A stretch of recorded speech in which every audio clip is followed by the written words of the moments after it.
Eu tenho tido uma preocupação aqui com a igreja, e é uma característica natural do meu púlpito apresentar a Bíblia, temas bíblicos.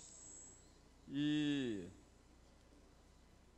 isso traz bons resultados, mas também traz uma grande responsabilidade. E a responsabilidade principal é o ensinamento adequado da palavra de Deus. Então, hoje nós vamos estudar um assunto que é muitíssimo importante para todo mundo, para toda a igreja, para toda a cristandade, para quem gosta do Apocalipse. E o tema é esse aqui, o sábado no Apocalipse.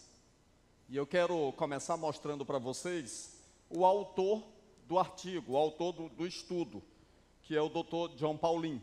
Ele defendeu sua tese doutoral em 1987 e ele fez uma tese sobre hermenêutica no Apocalipse. Então, o que ele fez? Ele estudou sobre as trombetas. E a tese dele estuda um tema muitíssimo interessante no Apocalipse, que é a questão das alusões. E ele faz o seguinte estudo. Tem uma pequena citação de Ellen White no livro Atos dos Apóstolos, que essa citação ela é pequena no tamanho, mas ela é riquíssima de significado. Irmãos, prestem bastante atenção, que aqui é uma aula, serão 35 minutos pequenos para o que eu tenho que falar, mas cada informação é importante. Então, a citação diz o seguinte: todos os livros da Bíblia se encontram e se cumprem no Apocalipse. Falando de uma forma mais literal, é assim: no Apocalipse, todos os livros da Bíblia se encontram e se cumprem. Olha como isso é interessante. Porque, na verdade, está sendo dito que o Apocalipse é como se fosse um resumo geral da Bíblia toda. Ou seja, todos os livros da Bíblia, eles vão se encontrar no Apocalipse e vão se cumprir.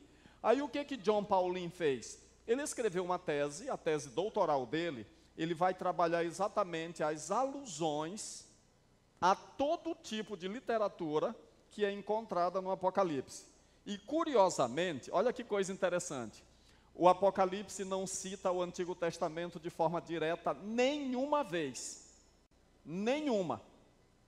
Mas existem, sabe quantas alusões ao Antigo Testamento no Apocalipse? Cerca de 2.000. Interessante, né? Muito interessante isso. E aí nós vamos descobrir o que com isso? Que o Apocalipse é uma coxa de retalhos. Ou seja, a cabeça de João, quando escreveu o Apocalipse, estava saturada com o Antigo Testamento, com a Bíblia que eles tinham. Estava cheio. Então, quando eu digo assim, irmãos, leiam a Bíblia toda, de Gênesis a Apocalipse, é porque quando nós lemos a Bíblia toda, nós vamos ver a Bíblia na Bíblia. Nós vamos ver as alusões, as repetições, os ecos.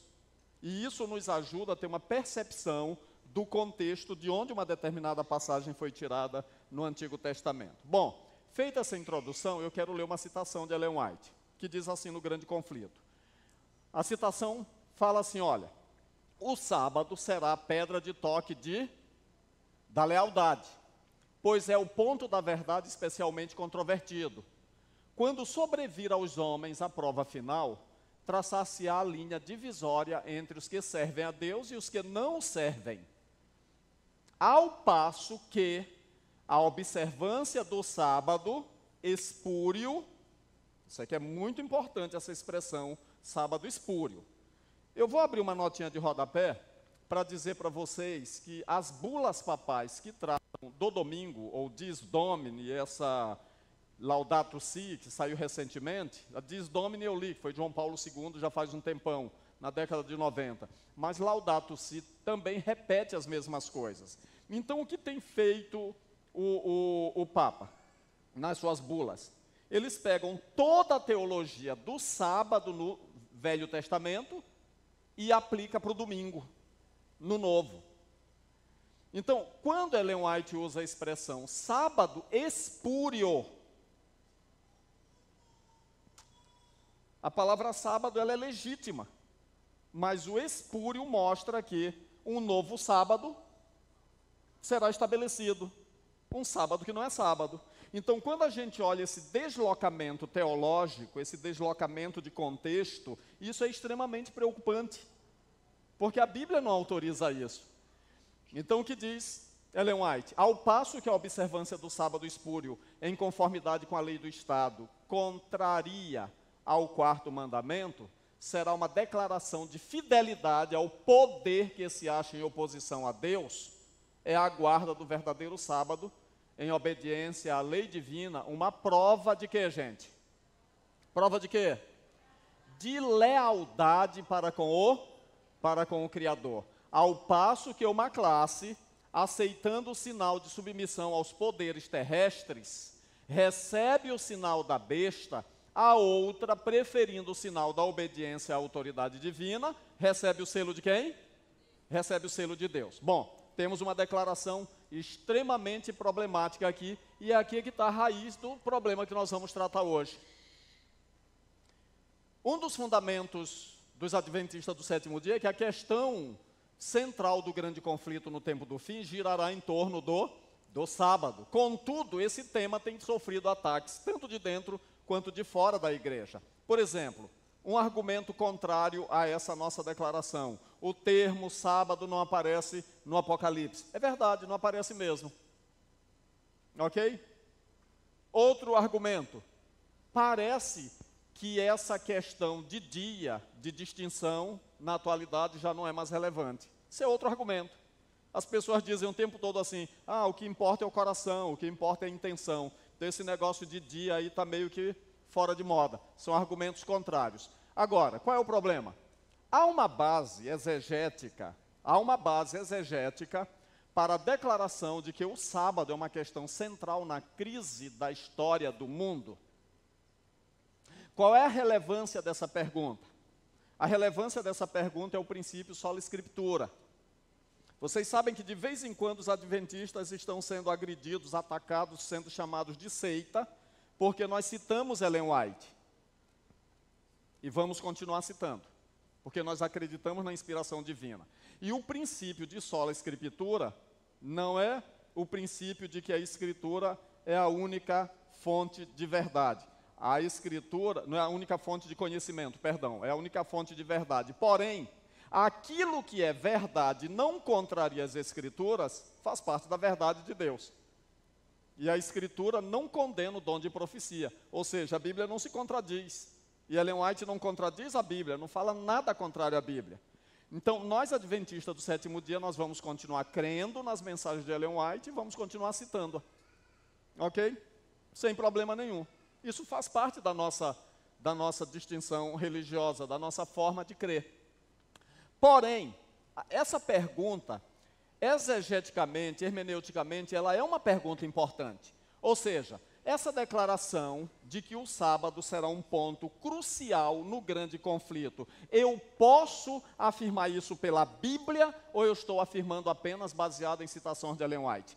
Esta é a questão principal, ok? E é isso que nós vamos estudar hoje de uma forma mais detida aqui, tá bom? Então, o autor do Apocalipse nos aponta a direção do sábado na crise final, ou seja, João, quando ele fala sobre o conflito no Apocalipse, ele coloca o sábado ali. Os adventistas têm decidido ou defendido essa posição pela Bíblia, ou eles a defendem sem ter uma justificativa bíblica? Isso aqui é importante, porque a igreja adventista, irmãos, não defende nada que crê, se não puder provar pelas Escrituras. Então, vamos continuar trabalhando aqui. Para nós entendermos o assunto, é importante nós entendermos no Apocalipse a linguagem das alusões. O que significa isso? O Apocalipse está saturado com a linguagem, ideias, que mais? Lugares e pessoas de onde? Do Antigo Testamento. Nunca cita o Antigo Testamento de forma direta, mas como eu falei anteriormente para vocês, existe uma menção aqui, um nome ali, uma ideia acolá, e quando você vai ver no geral, nós temos muitas alusões. Pergunta científica, pergunta hermenêutica: como detectar uma alusão do Antigo Testamento no Apocalipse? Para que nós possamos encontrar uma alusão, nós precisamos entender a hermenêutica das alusões. Então, primeira coisa, quando você for ler a Bíblia, é sempre bom quando você comprar uma Bíblia que tenha referências de rodapé, que tenha um texto conectado ao outro. Hoje, muitas Bíblias estão vindo assim, o texto liso. Eu, preferencialmente, gosto de Bíblias que tenha muita referência para você medir texto com texto, porque essa é a primeira maneira como você consegue ir encontrando alusões e encontrando esse encadeamento de referência. Segundo, você pode colocar a passagem do Apocalipse lado a lado com a passagem do Antigo Testamento e tentar encontrar 3 coisas que são cruciais. Primeira, paralelismos verbais. Depois, paralelismos temáticos e paralelismos estruturais. Quando nós encontramos essas 3 coisas aí importantes, aí a gente vai encontrar uma alusão de verdade. Aí você pesa essa evidência verbal, temática e estrutural para determinar se há uma alusão direta ou indireta, se... o que é uma alusão? É quando há uma referência intencional do autor, ok? A um contexto específico da literatura anterior do Antigo Testamento, ou, de repente, pode ser apenas um eco. O que é um eco? É uma referência não intencional, baseada no conhecimento geral do autor acerca daquela literatura anterior e ou sua influência no ambiente do autor. Aí, depois disso, o 4º ponto. Aplique os insights apropriados ao texto do Antigo Testamento. O que são os insights? É levar em consideração o contexto, a estrutura, a época que foi escrito, quem escreveu e qual a situação do Antigo Testamento, porque isso vai ampliar o conhecimento aqui no Novo Testamento. Ok? Se o autor estiver fazendo uma alusão ao Antigo Testamento, deve assumir que o leitor conhece bem o texto do Antigo Testamento e seu contexto mais amplo. Ok? Vamos avançar então. Vamos avançar para a gente não perder muito tempo. Vou dar agora aqui um exemplo de alusão. Alô? Estão me acompanhando até aqui? Tranquilo? Beleza, Heitor? Tá. Estão me entendendo, vocês? Tá dando para acompanhar? Maravilha. Um exemplo de alusão direta no Antigo Testamento. Vamos lá. O Antigo Testamento tem um impacto grande na interpretação do Apocalipse. Por exemplo, Apocalipse 13, 1 e 2. O que está escrito lá? Olhei o dragão sobre a areia do mar. Deixa eu até abrir minha Bíblia aqui para ficar mais fácil a leitura. Eu vou ler. Vi emergir do mar uma besta que tinha 10 chifres, 7 cabeças, e sobre os chifres o quê? 10 diademas, e sobre as cabeças nomes de blasfêmia. A besta que vi era semelhante a leopardo, com pés como de urso e boca como de leão. E o dragão lhe deu o seu poder, o seu trono e grande autoridade. A primeira pergunta que eu faço para descobrir de onde vem essa linguagem, ou se isso é uma alusão, a pergunta que eu faço é: de onde vem essa linguagem? Vamos lá, me ajudem. De onde? Daniel, capítulo 7. Qual é a base da descrição? Daniel 7. O que tem em Daniel 7? Um leão, um urso, um leopardo e um animal terrível, espantoso, que tem muitos chifres, né? Muitos chifres, diademas, essa coisa toda. Então, o que você percebe que João está fazendo? Ele está pegando a linguagem de Daniel e aplicando no seu contexto. Então, para eu entender o que João está dizendo aqui, agora eu preciso conhecer e saber o que Daniel estava dizendo. Porque essa aí é uma linguagem de alusão direta. Percebe que ele não pega o texto de Daniel ipsis literi, mas ele pega o pensamento e cita palavras isoladas que aparecem lá e ele coloca aqui. Então, o que ele está dizendo? Vocês querem entender o que eu estou escrevendo? Olha, dá uma olhadinha lá em Daniel. Dá uma olhadinha lá em Daniel. Então, nós temos aí um exemplo claro, exemplo claríssimo. Ok? Aí nós temos paralelos verbais, temáticos e estruturais. Agora, uma coisa importante. Nem tudo no Apocalipse, nem tudo aparece tão claro no Apocalipse como o capítulo 13. O capítulo 13 é muito escancarada essa referência direta a quem? A Daniel. Bem escancarada. Bom, como avaliar então o pano de fundo do Antigo Testamento quando a evidência não é tão clara? Essa pergunta aqui é muito importante, irmãos, para nós entendermos o sábado no Apocalipse. Como é que eu identifico, então, como é que eu avalio o pano de fundo, o background do Antigo Testamento, quando a evidência não é tão clara, no caso ali no Apocalipse? Então nós vamos fazer o seguinte, nós vamos pegar os textos lado a lado e nós vamos comparar, tentando encontrar 3 tipos de evidências. Quais são elas? Vamos falar bem forte. Quais são as evidências? Paralelos verbais, paralelos temáticos e paralelos estruturais. Muito bem, nem todo mundo falou, agora eu vou pedir que os bonitos que estão aqui na igreja, todo mundo que é bonito, repete comigo. Quais são as 3 evidências que eu preciso encontrar para fazer uma declaração de que eu achei uma alusão direta? Paralelos verbais, temáticos e estruturais. Paralelos estruturais. Muito bem. Está todo mundo aprovado aí na primeira pergunta, beleza? Que são paralelos verbais?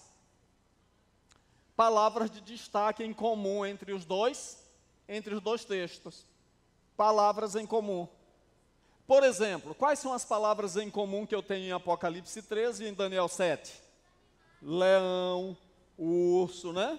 Leão, urso, leopardo, dragão, né? Dragão. Palavras em comum, ou em comuns, beleza? Então esses são paralelos verbais, são praticamente as palavras que aparecem lado a lado, palavras iguais. E que são paralelos temáticos, ou paralelismos temáticos? Podem ocorrer mesmo quando há apenas uma palavra em comum ou nenhuma, mas envolve um paralelo de quê, gente? Ideia ou tema. Não necessariamente assinalado por palavras paralelas. Então, o paralelismo temático já deixa claro. É uma equiparação dos temas. Beleza? Esse é o mais fraco dos 3 em favor de uma alusão direta. Agora vem um outro paralelo que é importantíssimo, que é o último. Qual é? Os paralelismos estruturais. O que é isso? Eles ocorrem quando várias palavras e temas de uma seção, aparecem em paralelo com um contexto específico do Antigo Testamento. Então, eles fornecem de modo geral a forte evidência em favor de alusões intencionais no quê? Nos detalhes do texto. Ou seja, aí nós vamos encontrar coisas mais pertinentes, mais aproximadas, e eu vou mostrar isso aqui agora para vocês no texto que nós vamos estudar. Exemplos de paralelos estruturais no Apocalipse. Vamos lá então. Por exemplo, Ezequiel, Apocalipse 4 e Apocalipse 7, que falam sobre o selamento. Apocalipse 4 é sobre o trono de Deus. E Apocalipse 7 é sobre o selamento dos 144 mil. Ok? E o capítulo 17 a 22 do Apocalipse vai falar sobre a queda de Babilônia e vai falar também sobre o rio da vida, a água da vida e tal. De onde João tirou essa linguagem? De Ezequiel. Ok? Vou dar aqui os exemplos rápidos. A visão do trono de Deus no Apocalipse, irmãos, a linguagem é toda de Ezequiel, os primeiros capítulos do livro, de 1 a 11. Total. Ezequiel é um livro muitíssimo importante. Vale a pena ser lido. Agora, um outro exemplo, o selamento.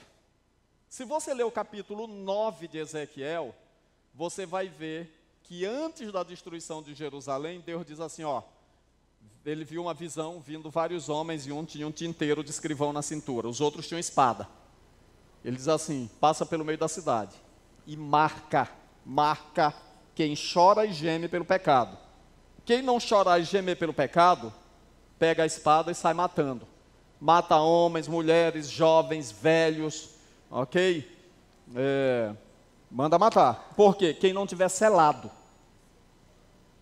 E uma curiosidade em Ezequiel sobre o selamento. A letra que deveria ser colocada na testa dos selados é a letra Tau. Tau do hebraico, do alfabeto hebraico. Que curiosamente tem um formato de cruz. É bem interessante isso. Só escapariam os selados. Então, quando a gente lê Apocalipse 7, a gente fica assim encantado e diz, os 144 mil selados, beleza. Mas a estruturação total desse capítulo vem do Ezequiel. O rio da vida, o rio da água da vida. De onde é tirada essa linguagem? E nós vamos comer dos frutos, e as folhas das árvores servirão para a cura das nações. Se ler lá em Ezequiel do capítulo 43 ao capítulo 47, ele tem uma visão do rio que nasce lá no trono, aliás, lá no altar, no santuário. Começa com água no tornozelo, e a água vai crescendo, e de repente, onde a água vai passando, tem vida. E nascem árvores de um lado e do outro, ele diz assim, e as folhas das árvores são para a cura das nações. Aí João pega essa linguagem toda e põe no Apocalipse. O que ele está fazendo? Uma alusão direta. E aí nós temos paralelismos temáticos, verbais, temáticos e estruturais. Então não é difícil de achar. Outro exemplo, Daniel 5, Apocalipse 13 e 17, falam da queda de Babilônia. De onde ele tirou essas ideias? De Daniel. Quando nós lemos a queda de Babilônia no capítulo 17, a sexta praga, totalmente Daniel, é o secamento do Eufrates. Por exemplo, quando nós lemos as trombetas e as pragas, aquela linguagem de sangue, de mar, de fonte das águas virando sangue e tal, tudo baseado nas pragas do Egito. Ok? Então nós temos aí esse paralelo. Beleza? Está claro isso ou não? Estão me acompanhando ou não? Está dando para entender? Então vamos para frente. Esse é um exemplo de paralelismo estrutural. Bom, mas qual é a pergunta central mesmo do nosso estudo? O sábado pode ser provado no Apocalipse?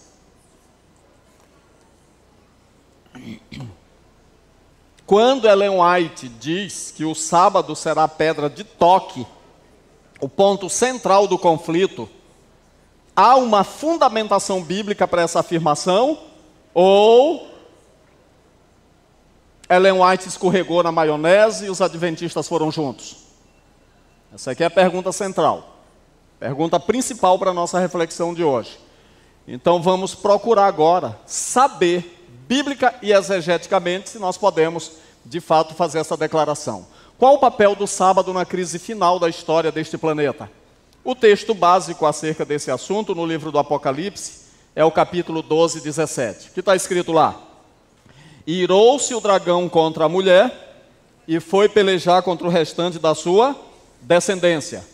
Os que guardam os mandamentos de Deus e têm o testemunho de Jesus Cristo. Vamos para frente agora. Vejam bem, há uma descrição da guerra de Satanás contra o remanescente. E essa guerra, ela é pormenorizada no capítulo 13 e 14. Ok? Então, o capítulo 12 e 17 é como se fosse um resumo antecipado da crise. E no capítulo 13 e 14, é como se fosse uma exegese, ou seja, um desenvolvimento dessa declaração básica feita no capítulo 12 e 17. Em outras palavras, é mais ou menos assim, houve uma guerra de Satanás contra o remanescente por causa dos mandamentos de Deus e a fé de Jesus. Essa é a declaração.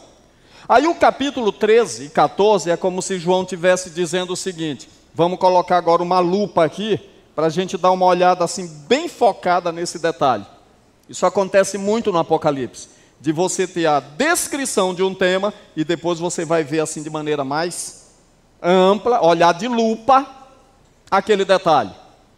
Presta atenção, por exemplo, no anjo que descreve a Nova Jerusalém. João diz assim, vem ver o julgamento da grande meretriz. Aí João vai e olha a meretriz lá no deserto. Quando você lê o capítulo 17, é como se ele estivesse chegando mais perto.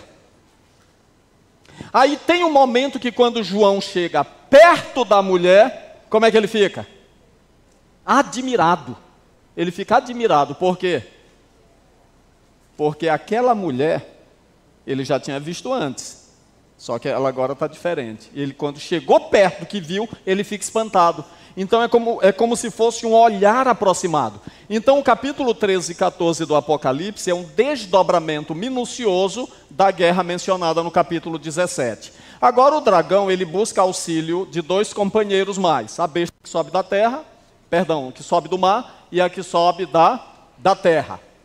Essa tríade, dragão, besta do mar e besta da terra, eles são uma trindade satânica. E eles vão fazer uma contrafação da obra da trindade verdadeira, do Pai, do Filho e do Espírito Santo. Vocês já sabem disso, que foi explicado no retiro. Agora, qual é a razão do dragão, da besta do mar e da besta da terra atacarem o remanescente? Os capítulos 13 e 14 não nos deixam qualquer dúvida. Sabe qual é a razão central? Adoração. Adoração. Existem 7 ocasiões diferentes, aí estão os versículos, 13, 4, 8, 12, 15, capítulo 14, 9 e 11. 7 chamadas do dragão para ser o quê? Adorado. O dragão quer ser adorado, a besta que sobe do mar quer ser adorada, e a besta da terra trabalha para a adoração desses outros poderes. Ok? Esse é o contexto. Agora, o texto desses capítulos fala sobre a adoração ao dragão, à besta e a imagem que eles fazem. Em contrapartida, nós podemos entender de maneira preliminar que a questão toda desse conflito, dessa guerra contra o remanescente, está relacionado com o que, gente? A adoração. A adoração. Agora, em contraste com esse apelo, que é proferido 7 vezes, Deus faz apenas um único apelo para ser adorado. E está onde esse apelo? 14:7. Temei a Deus e dai-lhe glória, pois é chegada a hora do seu juízo, e adorai aquele que fez o céu, a terra, o mar e tudo que neles há. Então, essa linguagem do chamamento para adoração, ela é importante. Então, veja bem, tudo que está escrito nos capítulos 12 a 14 focaliza esse chamado para adoração. A adoração é de forma patente a questão central envolvida na crise derradeira da história desse planeta. Agora, a linguagem do apelo vem de onde? De Êxodo 20, de 8 a 11. Os 10 mandamentos. O que está escrito em Êxodo 20, de 8 a 11? Lembra-te do dia de sábado para o santificar. 6 dias trabalharás e farás toda a tua obra, mas o 7º dia é o sábado do Senhor teu Deus. Não farás nenhuma obra, nem tu, nem teu filho, nem tua filha, nem o teu boi, nem o teu jumento, nem o teu servo, nem o estrangeiro das tuas portas para dentro, porque em 6 dias fez o Senhor o céu, a terra, o mar e as fontes das águas, e no 7º dia ele descansou da sua obra. Portanto, o Senhor Deus descansou, abençoou e santificou o dia de sábado. Pronto, até aí está tudo bem. Agora a questão aqui é a seguinte: os paralelos de Apocalipse 14:7 com o Antigo Testamento. Agora vem uma pergunta. Os leitores argutos podem suscitar uma objeção. Como podemos saber que o autor do Apocalipse conscientemente pretendia que o leitor, nós no caso, compreendêssemos uma alusão ao 4º mandamento, exatamente aqui em Apocalipse 14:7, em sua narrativa? João está, de fato, aludindo a Êxodo 20, ao 4º mandamento? Sabe qual é a razão da pergunta? É que se você ler o Salmo 146, verso 6, eu quero ler aqui para vocês, rapidão. Eu estou já ali espremido pelo tempo. Salmo 146, verso 6, diz assim, ó: que fez, bem-aventurado aquele que tem o Deus de Jacó por seu auxílio, cuja esperança está no Senhor seu Deus, que fez os céus e a terra, o mar e tudo que neles há, e mantém para sempre a sua fidelidade. Então, vamos agora descobrir de onde João tirou a sua alusão. Ele está pensando em Êxodo 20 ou ele está pensando em Salmo 146? Primeiro lugar, eu vou ter que ser muito rápido aqui para a gente tentar deixar vocês com a compreensão clara disso. Salmo 146 e Êxodo 20 tem paralelismos verbais com Apocalipse 14, 7? Tem ou não tem? Tem. Qual é o paralelismo verbal? Quem criou céu, terra, mar, fonte das águas. Isso aparece nos 3 textos, sim ou não? Sim. A pergunta então é a seguinte: dá para definir aí a quem João está se referindo? Sim ou não? Ainda não. Não dá para eu dizer se é a Êxodo 20 ou se é a Salmo 146. Bom, uma vez que o paralelismo verbal não define, eu preciso ir para o paralelismo temático. Então, eu tenho que olhar Êxodo 14, 7, Apocalipse 14, 7 e Êxodo 20. E me perguntar, existem paralelismos temáticos entre eles? Sim. Quais são os paralelismos de temas? Por exemplo, lá em Êxodo, nós temos os 10 mandamentos.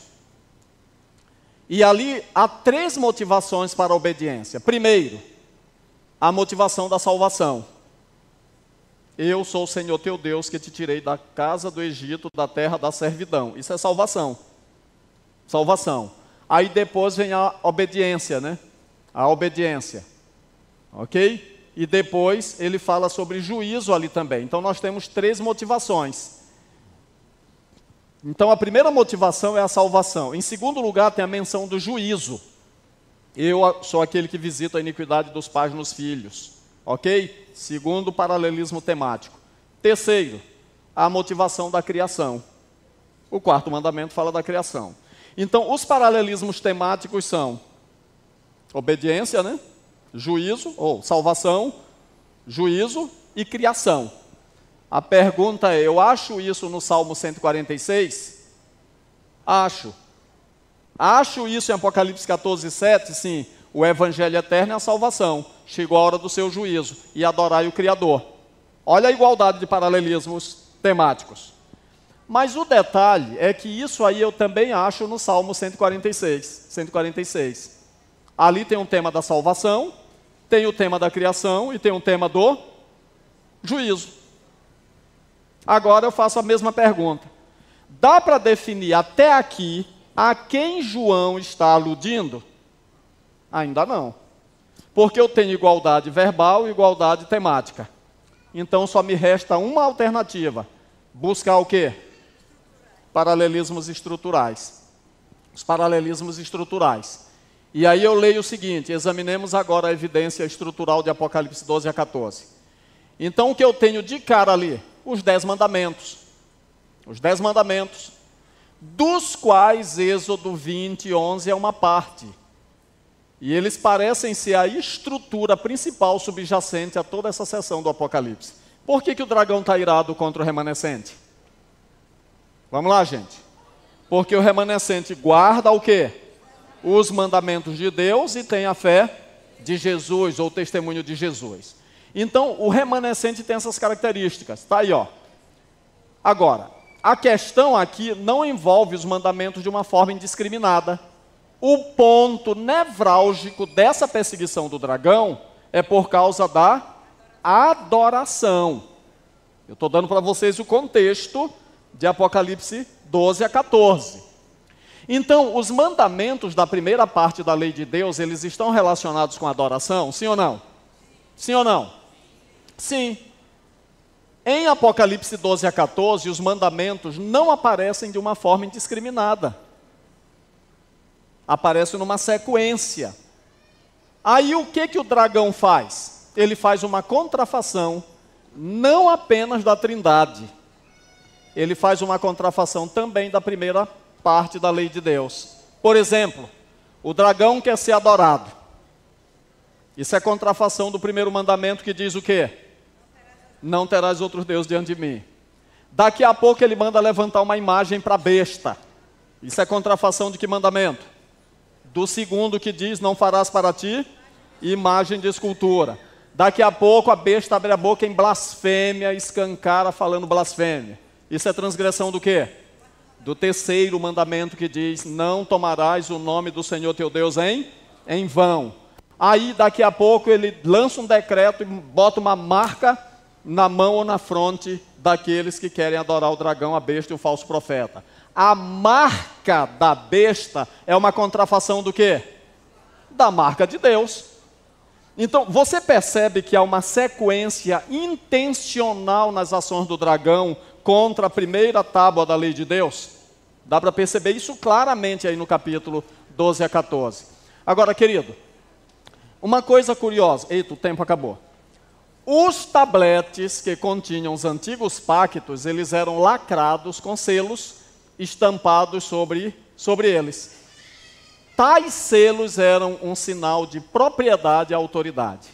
Uma vez que o decálogo segue a forma desses antigos tabletes do concerto, ele também tem um selo de propriedade e autenticidade estampado sobre ele.